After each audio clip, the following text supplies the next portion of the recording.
Assalamualaikum warahmatullahi wabarakatuh. Perkenalkan, nama saya Arpina Saputri, MPM 18310958 dari kelas Manajemen Pemasaran D Pagi Banjarmasin. Di sini saya akan menjelaskan atau mempresentasikan sedikit tentang tingkat preferensi, kepuasan, dan persepsi risiko masyarakat Banjarmasin terhadap produk hijau di sektor obat tradisional secara demografis. Yang pertama, latar belakangnya. Meningkatnya jumlah konsumen yang menggunakan produk hijau dari waktu ke waktu merupakan potensi pasar tersendiri yang dapat digarap oleh para produsen untuk mengembangkan bisnis mereka. Produk hijau merupakan produk yang khas dan memiliki karakteristik tersendiri, sehingga kegiatan memahami karakteristik konsumen hijau menjadi hal yang sangat penting dalam kegiatan pemasaran produk, agar para produsen dapat menentukan target dan strategi pemasaran untuk masa yang akan datang. Salah satu kegiatan pemasaran dalam rangka lebih memahami karakteristik konsumen hijau adalah dengan melakukan kegiatan segmentasi. Penggunaan segmentasi pasar ini telah berkembang luas dan dalam kegiatan bisnis dan dapat digunakan untuk melayani pelanggan dengan lebih baik, menganalisis perilaku konsumen, dan mendesain produk. Segmentasi pasar yang seringkali dilakukan dalam kegiatan pemasaran dapat dilakukan dengan mengelompokkan konsumen berdasarkan pertimbangan geografis, yaitu wilayah, iklim, kota, atau desa. Demografis yaitu gender, usia, tingkat pendidikan, tingkat penghasilan, dan jenis pekerjaan. Psikografis yaitu gaya hidup dan kepribadian, dan perilaku yaitu kompulsif, introvert, konservatif, high-low, extrovert, leader, follower, dan bargainer, dan digunakan sebagai suatu strategi untuk memahami struktur pasar. Salah satu produk hijau yang saat ini terus dikembangkan adalah produk hijau di sektor obat tradisional, yang terdiri dari produk jamu, obat tradisional terstandar, dan fitofarmaka, dan termasuk salah satu sektor andalan pergerak perekonomian Indonesia. Data BPOM RI menunjukkan setidaknya terdapat 751 usaha memproduksi obat tradisional di seluruh Indonesia, dan 626 diantaranya merupakan usaha menengah kecil dan mikro. Berdasarkan data hasil riset kesehatan, hingga tahun 2017 hampir setengah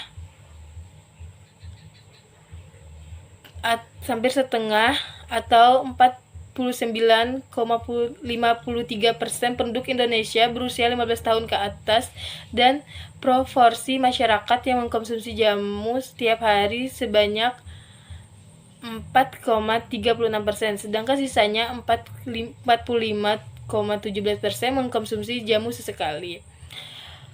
Proporsi jenis jamu yang banyak dipilih untuk dikonsumsi antara lain seperti jamu cair 55,16%, bubuk 43,99%, dan jamu seduh 20,43%. Sedangkan proporsi terkecil adalah jamu yang dikemas secara modern dalam bentuk kapsul atau pil atau tablet, yaitu 11,58%. BPOM RI 2018. Untuk lebih mengembangkan produk obat tradisional, maka penelitian ini dilakukan untuk menentukan segmen pasar potensial produk hijau di sektor obat tradisional secara demografis, dapat mengukur tingkat preferensi, kepuasan, dan persepsi risiko masyarakat yang selanjutnya dapat dilakukan oleh para pengembang produk obat tradisional untuk menyusun kebijakan pemasaran dalam menentukan target pasar.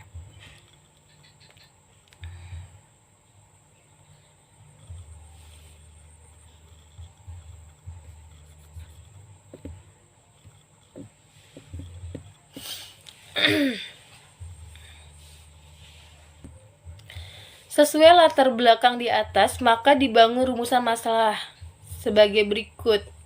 Yang pertama, bagaimanakah tingkat preferensi, kepuasan, dan persepsi risiko masyarakat Banjarmasin terhadap produk obat tradisional?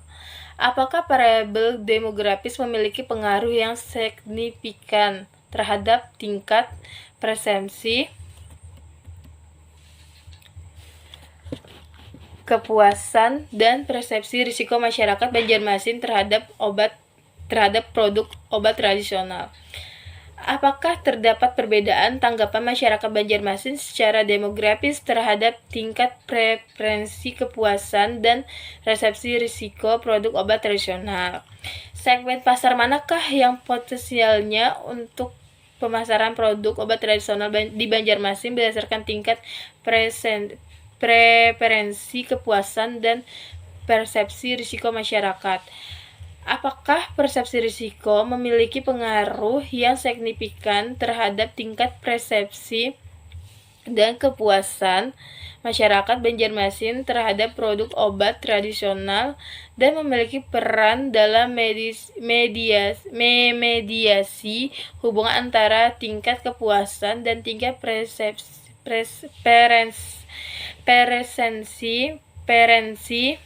preferensi masyarakat terhadap produk obat tradisional.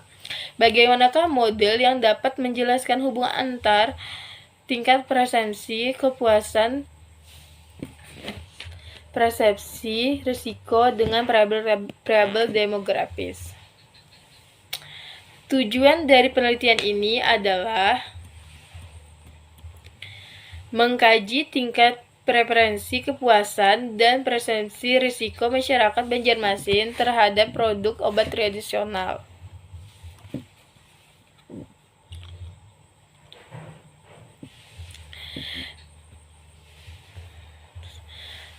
Selanjutnya, untuk ikut berkontribusi dalam penelitian yang mendorong perkembangan produk hijau di sektor obat tradisional melalui masukan dan saran tentang informasi segmen potensial untuk kegiatan pemasaran produk sebagai referensi untuk tambahan pengetahuan di bidang ilmu manajemen pemasaran dan green economy. Sedangkan target luaran diharapkan dalam penelitian ini adalah berupa publikasi dalam jurnal atau proceeding nasional tidak terakreditasi. Green marketing dan green product. Green marketing adalah memahami konsumen produk-produk ramah lingkungan serta karakteristik mereka agar perusahaan dapat mengembangkan strategi target dan segmentasi yang baru. Pemasar perlu memasarkan produk mereka melalui segmentasi pasar berbasis gender yang akan memberikan keuntungan dan peluang bagi bisnis mereka, sehingga kegiatan untuk lebih memahami konsumen hijau dan karakteristiknya sangatlah penting bagi para pengembang produk hijau untuk kepentingan targeting dan segmentasi pasar. Karakteristik konsumen hijau dapat dilihat berdasarkan karakteristik demografi yang merujuk ke statistik populasi yang sangat penting dan dapat diukur. Kebutuhan dan minat terhadap produk bervariasi sesuai dengan usia para konsumen, sehingga usia memberikan pengaruh terhadap konsumen produk ramah lingkungan. Peran gender kabur bukan lagi cara yang akurat untuk membedakan konsumen pada beberapa kategori produk. Produk hijau cenderung memiliki harga yang relatif tinggi. Untuk itu, konsumen yang berperan di sini adalah konsumen yang memiliki daya beli yang tinggi pula. Pendidikan, pekerjaan, dan pendapatan cenderung memiliki korelasi yang erat dan nyaris merupakan hubungan sebab akibat. Segmentasi pemasaran adalah usaha untuk membagi pasar ke dalam kelompok-kelompok yang dapat dibedakan satu sama lain dalam hal kebutuhan, karakteristik, atau perilaku yang mungkin akan memerlukan produk-produk dan strategi pemasaran tertentu untuk menjangkaunya, dan digunakan sebagai suatu strategi untuk memahami struktur pasar. Melalui segmentasi, perusahaan membagikan pasar yang besar dan heterogen menjadi segmen-segmen yang lebih kecil, yang dapat dijangkau secara efisien dan efektif, dengan produk dan layanan yang unik sesuai dengan kebutuhan pasar. Penggunaan segmentasi pasar telah berkembang luas dan dalam kegiatan bisnis dan dapat digunakan untuk melayani pelanggan dengan lebih baik, menganalisis perilaku konsumen, dan mendesain produk. Faktor-faktor seperti gender, usia, tingkat penghasilan, dan jenis pekerjaan berpengaruh terhadap minat beli produk hijau dalam rangka meningkatkan minat beli terhadap produk hijau. Yang pertama, faktor gender. Faktor gender, perempuan cenderung lebih bersikap positif terhadap produk hijau dibandingkan laki-laki. Dan perilaku pembelian green produk dapat menjadi konsep yang lebih relevan bagi perempuan karena perempuan cenderung lebih peduli terhadap isu-isu lingkungan daripada laki-laki. Faktor kedua, usia. Faktor usia. Perilaku pembelian kelompok usia antara 18 hingga 24 tahun cenderung kurang menggunakan informasi yang terkandung dalam suatu produk untuk melakukan pembelian, sedangkan kelompok umur 25 tahun hingga 44 tahun secara signifikan menunjukkan bahwa informasi pada suatu produk sangat mempengaruhi perilaku mereka dalam melakukan pembelian.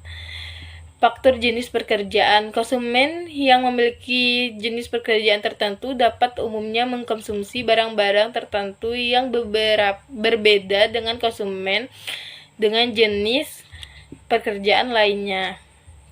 Faktor tingkat pendapatan. Tingkat pendapatan secara signifikan berpengaruh positif terhadap minat beli produk hijau dan merupakan variabel yang paling dominan dalam mempengaruhi keputusan pembelian produk hijau. Faktor tingkat pendidikan. Tashkirindow 2012 dalam penelitiannya menemukan bahwa tingkat pendidikan berpengaruh signifikan terhadap pembelian produk hijau pada konsumen di Malaysia karena dengan tingkatnya pendidikan yang baik, maka pemahaman dan pengetahuan terhadap suatu yang akan lebih baik dan menjadi dasar pertimbangan dalam melakukan pembelian produk hijau. Hal ini sejalan dengan pendapatan yang dikemukakan oleh Kim dan Sok dan Carlos C. et al. dalam Haryadi bahwa pengetahuan memiliki peranan penting dalam hal sikap penerimaan konsumen terhadap produk hijau karena konsumen yang memiliki pengetahuan terhadap isu lingkungan dan manfaat produk cenderung untuk lebih memilih produk hijau walau harganya relatif mahal. Lokasi penelitian. Penelitian ini akan dilaksanakan di Kota Madya, Banjarmasin dengan waktu penelitian mulai dari Oktober 2018 sampai dengan Maret 2019. Tahapan penelitian. Untuk tahapannya kita bisa lihat langsung di gambarnya ya. Next. Metodologi penelitian. Metodologi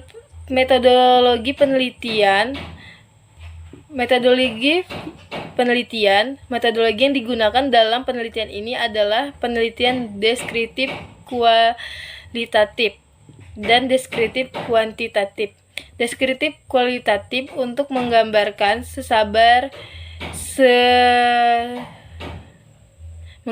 sebaran responden yang berkaitan dengan jenis kelamin, umur, pekerjaan, pendapatan, dan produk obat tradisional yang pernah dibeli. Sedangkan metode deskriptif kuantitatif dilakukan untuk mengetahui tingkat preferensi, tingkat kepuasan, dan persepsi risiko dengan menggunakan kuesioner model tertutup menggunakan skala Likert. Jawaban setiap item instrumen yang menggunakan skala Likert mempunyai gradasi dari sangat positif sampai sangat negatif dengan 5 alternatif jawaban yang yaitu sangat setuju, setuju, netral, tidak setuju, dan sangat tidak setuju.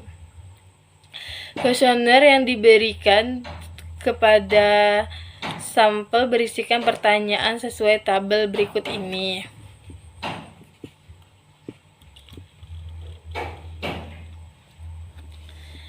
Tingkat populasi dan teknik pengambilan sampel. Populasi dalam penelitian ini adalah masyarakat Kota Banjarmasin. Pengambilan sampel menggunakan metode purposive sampling, yaitu pengambilan sampel bertujuan di mana hanya elemen populasi yang pernah mengkonsumsi produk tradisional saja yang akan dijadikan sampel, dan jumlah minuman sampel didapat dengan menggunakan rumus sebagai berikut. Menurut data dari BPS Banjarmasin, jumlah produk Banjarmasin hingga tahun 2017 mencapai 675.440 jiwa. Dengan proporsi populasi yang mengkonsumsi obat tradisional 10% dan tingkat kesalahan absolut yang dapat ditolerir adalah 5%, maka besar sampel yang digunakan dalam penelitian ini adalah sebagai berikut. Penelitian ini akan menggunakan jumlah sampel minimal 150 sampel, sehingga telah memenuhi syarat sejumlah sampel yang didapat dari perhitungan Slovin. Teknik analisa data. Teknik analisa data pada penelitian ini menggunakan teknik statistik non-parametrik, yaitu uji Wilcoxon-Stickney-Rank test untuk melihat ada atau tidaknya perbedaan tanggapan responden terhadap variabel yang diteliti, dan analisis SEM untuk melihat hubungan dan pengaruh antar variabel. Uji kelayakan model. Uji kelayakan model terdiri dari 2 tahapan pengujian. Kedua tahapan pengujian model tersebut adalah sebagai berikut. Menguji validitas measurement model. Ada beberapa macam uji kelayakan model yang bisa dilakukan untuk menguji goodness of fit dan indeks-indeks yang digunakan untuk uji kelayakan model. Menguji validitas struktural model. Signifikan tidaknya suatu hubungan antar konstruk dapat dilihat dari nilai kritis yang diperoleh dari hasil estimasi jika nilai CR lebih besar daripada nilai kritisnya dengan tingkat signifikasi V kurang dari 0,05%, yaitu 1,65, maka hipotensi yang diajukan diterima.